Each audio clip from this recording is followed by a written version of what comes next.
Welcome, dear listener, to The Witch's Voyage, an enthralling tale that promises to grip your imagination and send shivers down your spine.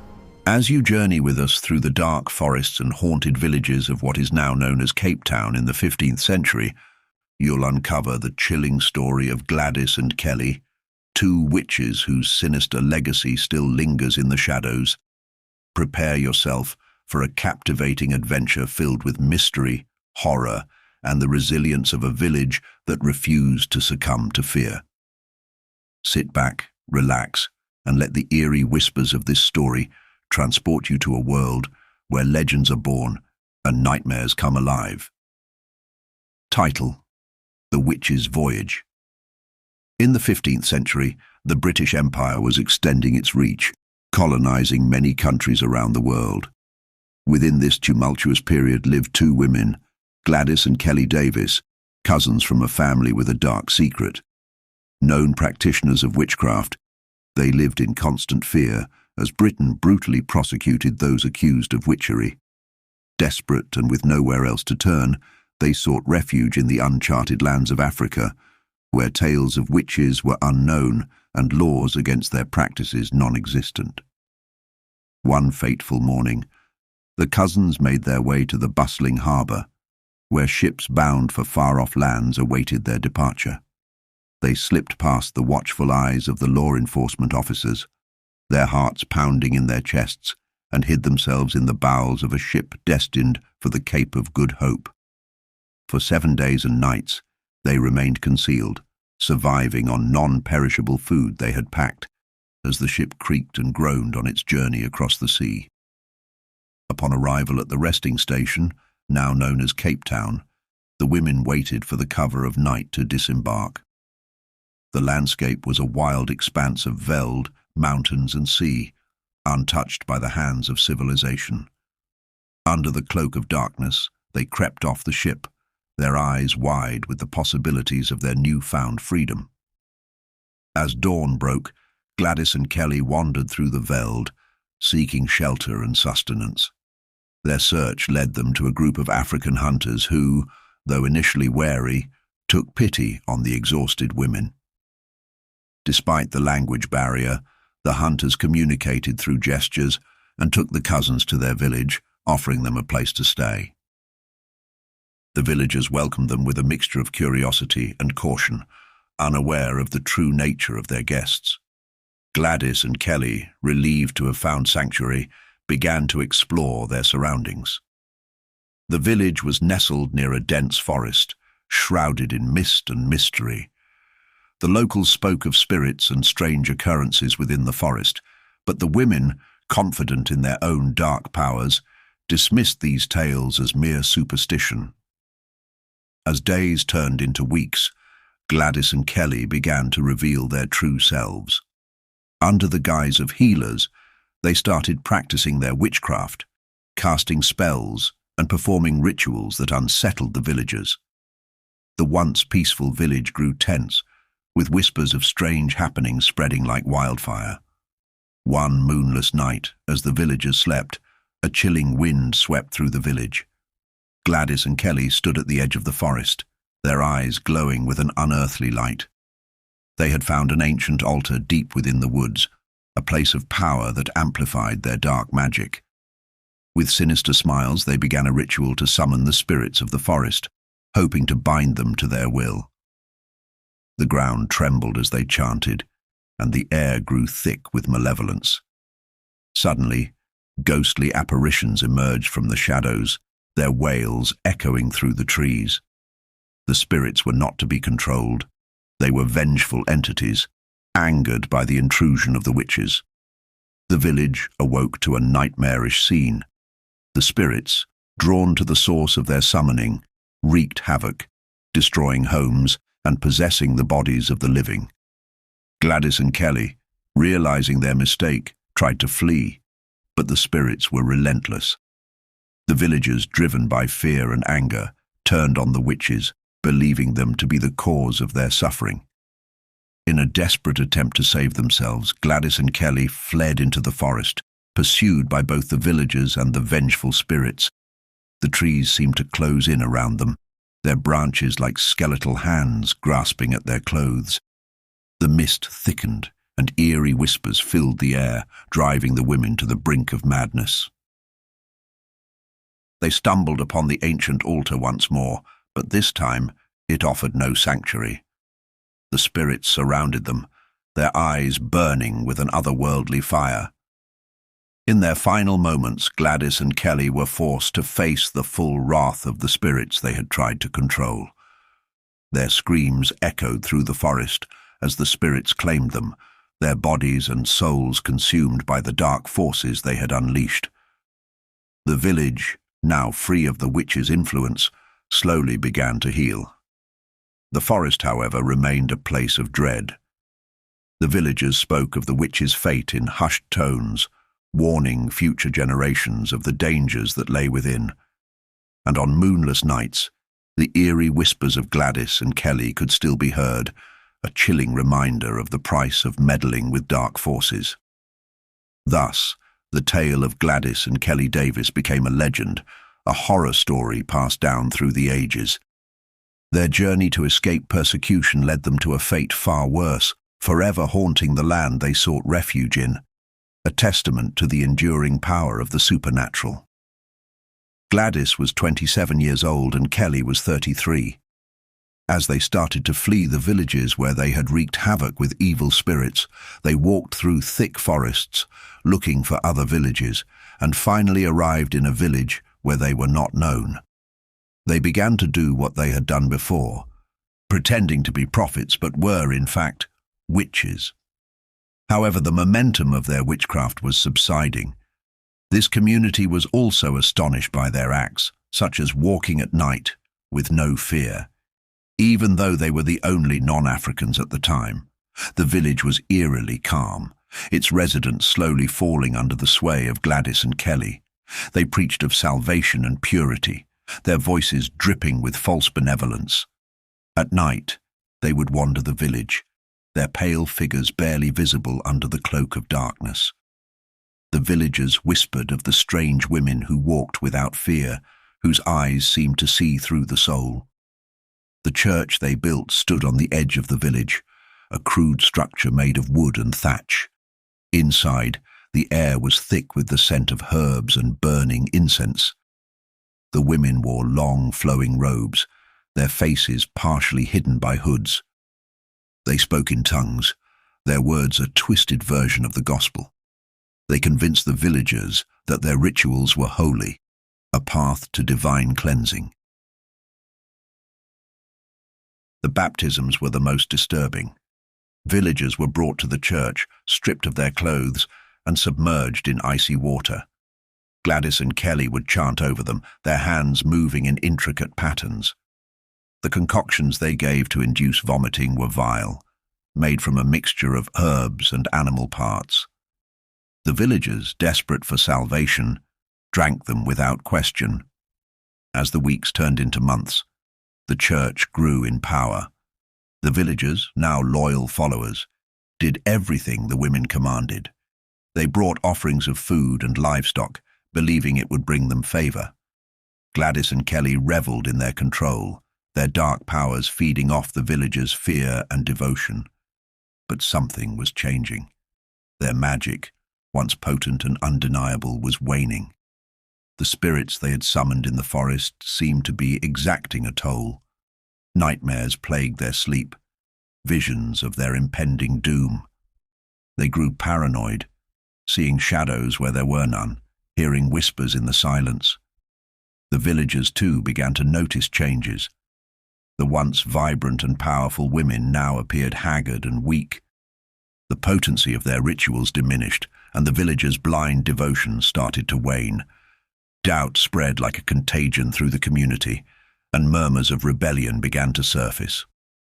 One moonless night, a storm rolled in from the sea. The winds howled, and the rain fell in sheets. Gladys and Kelly stood at the altar in their church, their faces pale and drawn. They knew something was coming, something they could not control. The spirits they had angered were closing in. A knock at the door startled them. A young girl, no more than 12, stood outside, drenched from the rain. She spoke in a language they did not understand, but her eyes held a warning. She pointed to the forest, her expression one of fear. The women, despite their power, felt a chill run down their spines. The girl left, disappearing into the night. Gladys and Kelly, sensing the urgency, gathered their belongings. They fled the village, their footsteps swallowed by the storm. The villagers awoke to find the church empty, the women gone. Relief and confusion spread through the community. Gladys and Kelly wandered the forest, their hearts heavy with dread. The spirits were relentless, their whispers growing louder. The women stumbled upon a cave, seeking shelter from the storm. Inside, the air was cold and damp, the darkness pressing in around them. They lit a fire, hoping for warmth and safety. But the cave was not empty. Ancient symbols covered the walls, glowing faintly in the firelight. The spirits had led them here, to a place of power. The women, despite their fear, began a ritual, hoping to appease the spirits. They chanted, their voices echoing off the stone walls. As the ritual reached its peak, the ground began to shake. The fire flickered and died, plunging the cave into darkness. The women felt a presence, something ancient and powerful. It surrounded them, its touch icy and unforgiving. They screamed, but no sound escaped their lips. The villagers back in their homes felt a shift in the air. The storm had passed, and the night was eerily calm. They spoke of the women, wondering if they would return. But deep down, they knew the truth. The spirits had claimed them, their dark deeds finally catching up with them. In the years that followed, the village rebuilt. The church was torn down, its remains burned. The villagers spoke of Gladys and Kelly in hushed tones, a warning to future generations. The forest, once a place of fear, became a symbol of resilience. The spirits, now at peace, watched over the village, ensuring the darkness would never return. And so, the legend of Gladys and Kelly Davis lived on, a tale of power and consequence. Their journey, filled with darkness and fear, became a reminder of the dangers of the supernatural. The village, now free from their influence, thrived, its people united by their shared experience. The story of the witches, passed down through generations, became a part of their history, a testament to the enduring strength of the human spirit. In the years that followed, the village began to rebuild from its scars, yet a lingering sense of dread clung to the air. The church, once a symbol of hope and salvation, was reduced to smouldering ruins, its remains set ablaze in a desperate attempt to purge the malevolent spirits that had haunted it. The villagers, now whispering behind closed doors, spoke of Gladys and Kelly with a shiver of fear. Their names had become a cautionary tale, a dark legend to keep the younger generation in check. The forest, which had once loomed ominously over the village, was transformed from a place of terror into a grim symbol of endurance. The dense trees, still whispering secrets of the past, bore silent witness to the horrors that had unfolded beneath their twisted branches. Gladys and Kelly, the infamous British witches, had vanished into the forest, leaving no trace behind. Their sudden disappearance only deepened the mystery, fueling dark rumors that their malevolent presence was still felt in the whispers of the wind. Despite the attempts to erase the shadows of their past, the village could not entirely escape the legacy of Gladys and Kelly. The forest, now an ever-present reminder of the dark forces that had once plagued their home, served as a chilling testament to their resilience, and a warning that some horrors are not so easily buried. Each rustle of the leaves seemed to echo with the remnants of an ancient curse, a haunting spectre that clung to the edges of the village's newfound peace. In their quest to move on, the villagers often cast nervous glances toward the forest, the mere thought of it sending chills down their spines. Though Gladys and Kelly never returned, their legend persisted, a grim reminder that even in the absence of the witches, the shadows they cast continued to loom over the village, leaving a mark that would not easily be forgotten. The spirits, now at peace, watched over the village, ensuring the darkness would never return. And so the legend of Gladys and Kelly Davis lived on, a tale of power and consequence. Their journey, filled with darkness and fear, became a reminder of the dangers of the supernatural. The village, now free from their influence, thrived, its people united by their shared experience. The story of the witches, passed down through generations, became a part of their history, a testament to the enduring strength of the human spirit. Even to this day, a century after the disappearance of Gladys and Kelly Davis, the villagers have adopted some of their rituals, continuing them as tradition. The three rituals that remain are the inducing of vomiting, the inducing of diarrhea, and the unsettling practice involving a 5-liter bucket and a small rubber pipe. As the village grew and modernized, these rituals became deeply ingrained in their culture. The once feared and secretive practices of the witches were now performed openly, with an eerie reverence. The village healer, a descendant of one of the original followers of Gladys and Kelly, presided over these ceremonies with an air of solemnity. In a dimly lit hut at the village's edge, villagers would gather for their purging ceremonies. The walls were lined with shelves holding jars of strange herbs and concoctions, their pungent scents filling the air. The healer would prepare the mixtures, chanting softly in an ancient tongue. The villagers, their faces set with a mix of anticipation and fear, waited their turn. The inducing of vomiting was the first ritual. The healer would hand each villager a cup filled with a bitter, dark liquid. They would drink it down, grimacing at the taste, and within moments, the potion would take effect. The sound of retching filled the room as one by one they expelled the contents of their stomachs, believing they were cleansing their souls of impurities. The second ritual, inducing diarrhea, was even more disturbing. The villagers were given a concoction that worked quickly, sending them rushing to the outhouse. The process was repeated until they were completely emptied, their bodies trembling with exhaustion. They believed this ritual rid them of evil spirits and brought them closer to spiritual purity. But it was the third ritual that was the most bizarre and unsettling. The villagers would lie down on woven mats, a 5-liter bucket filled with a concoction of herbs and water placed beside them. A small rubber pipe, sterilized in boiling water, was connected to the bucket. The healer would then insert the other end of the pipe into the villager's anus. The concoction would flow into their intestines, filling their stomachs. The villagers endured this with stoic resolve, their faces contorted in discomfort. When their stomachs could hold no more, they would rush to a designated pit to relieve themselves, only to return and repeat the process until the bucket was empty. This ritual, they believed, cleansed them from within, purging their bodies of hidden evils.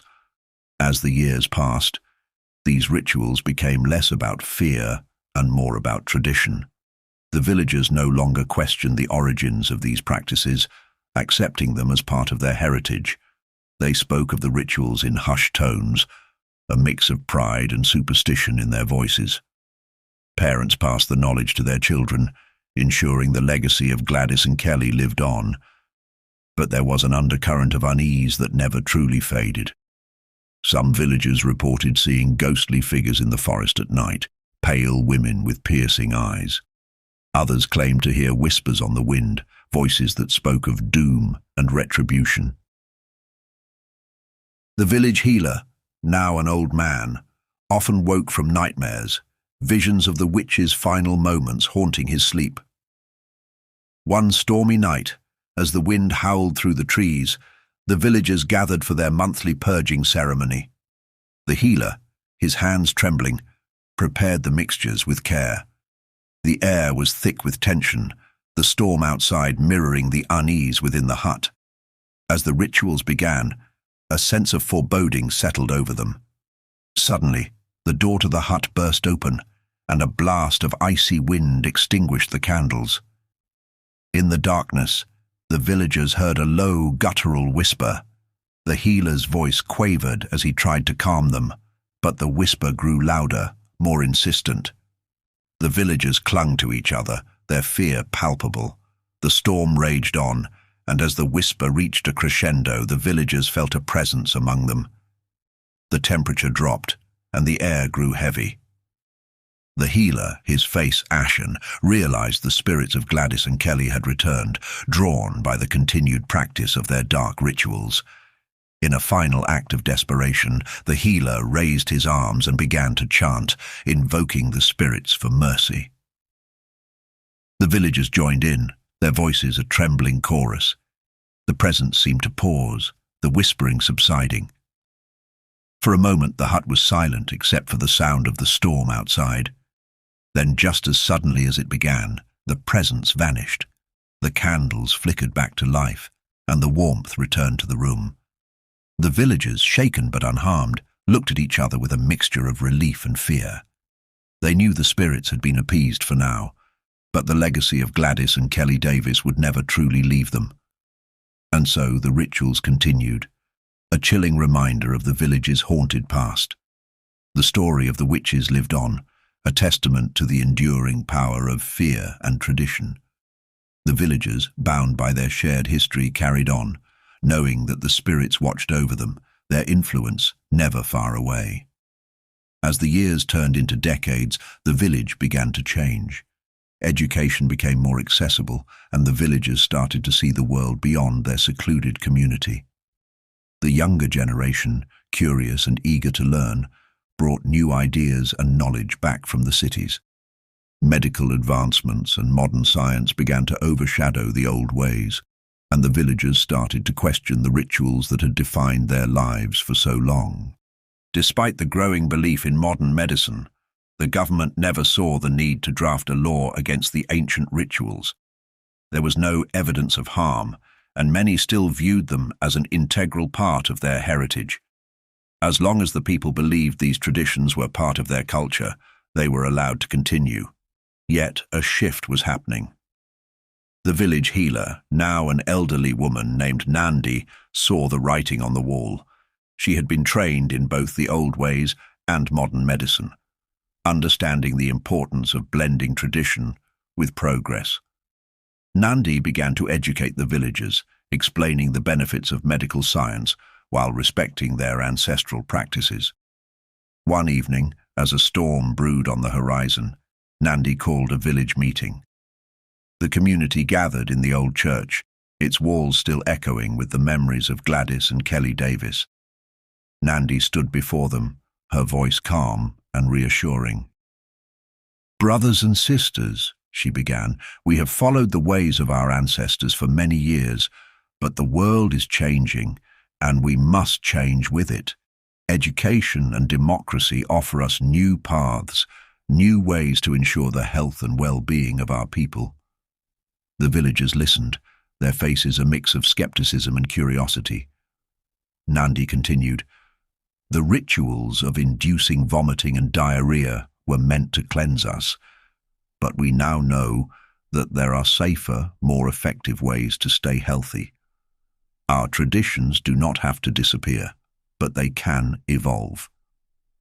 A young man named Thabo, who had recently returned from studying in the city, stepped forward. "Nandi is right," he said.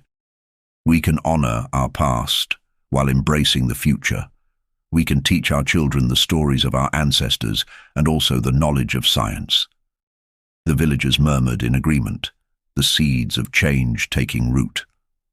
That night, as the storm raged outside, the community made a decision. They would no longer rely on the dangerous rituals of the past, but would instead seek balance. They would educate themselves and future generations, ensuring that the legacy of Gladys and Kelly Davis did not define their future. In the following years, the village transformed. Schools were built, and children learned about both their cultural heritage and modern science.